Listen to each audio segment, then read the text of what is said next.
Electoral college reform is truly one of the more troubling proposals I've ever heard. Keep in mind, for 224 years, both political parties have resisted the urge to use a temporary hold on power to rig future elections to guarantee their power perpetuates. But that's what the Electoral College thing does. There's actually several proposals. There's a Senate Republican proposal. There's a House Republican proposal, which does it by congressional district. And the congressional district proposal, which the Senate also supported last time, Republican senators, and the governor announced support for. That would be the most obscene. It would award Electoral College votes by gerrymandered congressional district. Now, there were 89,000 more Democrats, people voting Democratic for Congress in Pennsylvania in 2012, 89,000 more, but yet the delegation is 13-5 Republican. That's what gerrymandering looks like. And if the presidential election had been held under that system, it would have been 13-5 of those votes for Mitt Romney. Obama would have gotten 2 for carrying the state, which would have meant that even though Obama carried the state by 309,000 voters, Romney would have gotten 13 electoral votes and Obama would have gotten 7. If they had done that nationwide, despite the fact that Obama won nationwide by about 6 million votes, we would have President Romney now. But of course, it's far worse than that, because that's if you did it in every state. They don't want to do it in every state.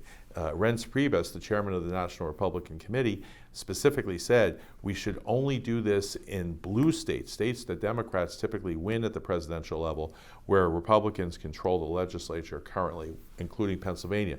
And when Reince Priebus said that, there were 6 states he was talking about: Pennsylvania, Michigan, Wisconsin, Ohio, Virginia, and Florida. So essentially, blue states would be divided in how they award their electoral votes. And of course, the Republican would still get most of those electoral votes, no matter how the voters voted. And red states, Texas and Alabama and Mississippi, states that Republicans typically win in presidential elections, have no interest in splitting their electoral votes. So blue states would be divided, red states would be winner take all. That's a recipe for a completely rigged presidential election.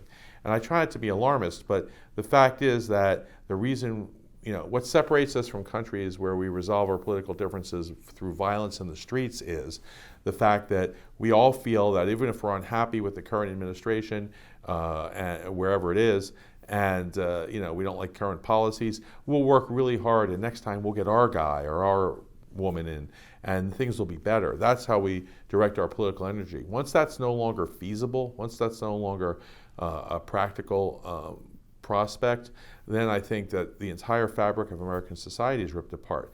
This is an awfully high-stakes effort to cheat in presidential elections and say, you know what, we're not winning these states, let's find a way to win them even if the voters don't vote for us. It is truly horrifically cynical, it is anti-American, and I just find it unbelievable. The other proposal, which is similar, is to award the states proportionally. In other words, in the last election, Obama won by about 5 points, so he would have won 11, and Romney would have gotten 9 electoral votes. You can make a better case for that than the congressional district, but only if you do it nationwide. You can't cherry pick states to change the system that benefits you. You have to do it nationwide. I actually support my own reform, which is national and popular vote, which is that if you get the most votes nationally, you're the president. The whole theory of the Electoral College is no longer applicable. And the beauty of there's a number of beauty parts to my reform, which I think are necessary in any reform for it to actually be fair. Number one, that it's nationwide. It's not cherry picking different states. Number two, it would have to be bipartisan since it's nationwide, and it's not one party forcing a reform on the other party. And number three, and this is the most important part, the most important way to tell if you have a real fair reform or not, we don't know who it's going to help. It would have helped Al Gore in 2000, but there was a lot of talk in 2012 that Romney would win the popular vote and Obama would win the Electoral College. So that would have helped Mitt Romney. The fact is, in 2016, 2020, 2024, we have no idea who it would help. And that's the most important part of a reform, because reform is not to help one side or the other. It's to provide a more fair system.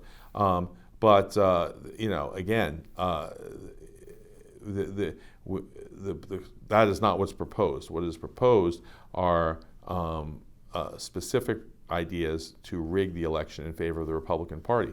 And again, we're counting on there being a couple of Republicans, at least in the Senate, with a conscience, who are like, we didn't get into public service to destroy democracy. If you want to reform democracy, let's make it easier for people to vote and let's have a fairer system. But rigging elections is not part of the equation.